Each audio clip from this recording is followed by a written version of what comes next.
You may have faced some situations that are different to you. This is not something that only happens to you. It is normal and happens to everyone.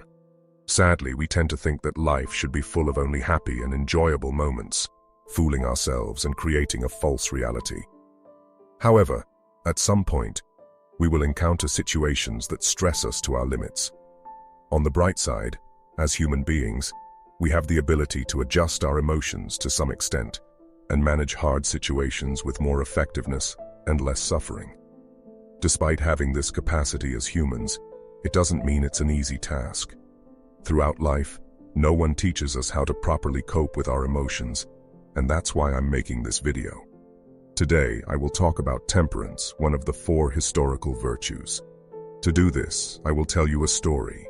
Once a king instructed the wise men of his court to design a precious ring with a diamond from one of the finest jewelers in the region.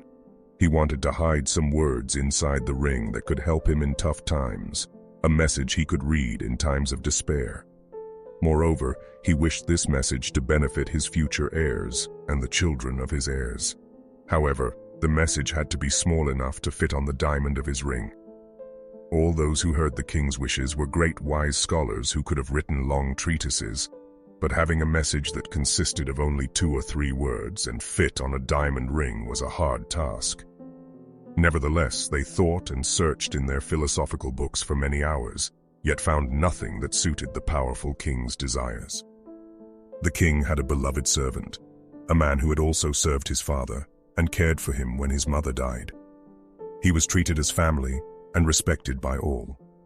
For these reasons, the king consulted him too. The servant said, "I am not a sage, nor a scholar, nor an academic, but I know the message. As you know," he continued, "during my long life in the palace, I have met all kinds of people. On one occasion, I met a master who was a guest of your father.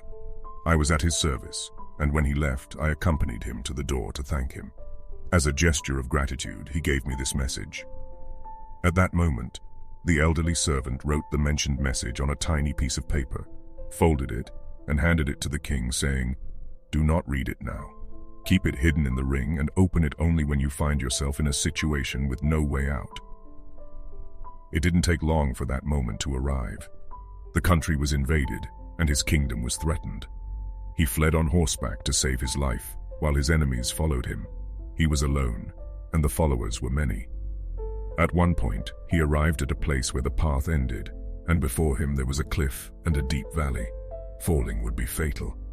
And he couldn't turn back because the enemy blocked his path. He could hear the horses' hooves, the voices, and the nearness of the enemy. It was then that he remembered the ring. He took out the paper, unfolded it, and found a tremendously valuable message for that moment. It simply said, "This too shall pass." At that moment, he realized that a profound silence enveloped him. The pursuers apparently had gotten lost in the forest or had taken the wrong path. But the fact was that immense silence surrounded him. He no longer heard the horses' hooves. The king felt deeply grateful to the servant and the unknown master. Those words had been miraculous. He folded the paper, put it back in the ring, gathered his army, and reconquered his kingdom. On the day of victory, there was a grand celebration in the city with music and dance, and the king felt very proud of himself. At that moment, once again, the elderly servant at his side said, "Dear king, it is time for you to read the message in the ring." "What do you mean?" asked the king. "Now I am experiencing a situation of euphoria and joy. People celebrate my return. We have defeated the enemy." The servant replied, "This message is not only for desperate situations, but also for joyful ones. It is not just for when you feel defeated, but also when you feel victorious.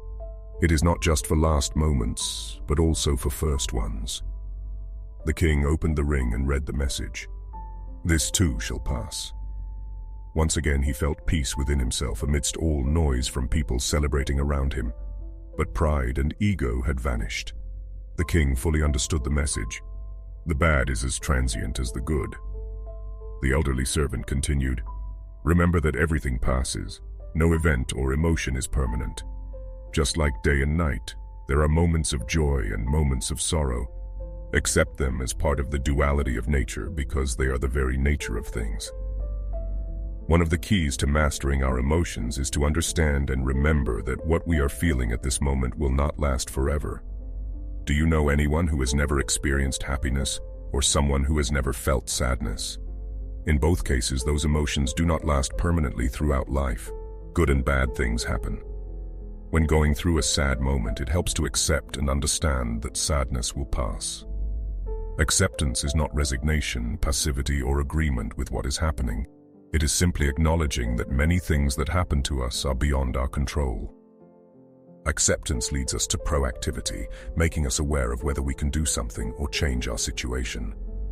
In that case, all our energy and intention should be directed towards that goal.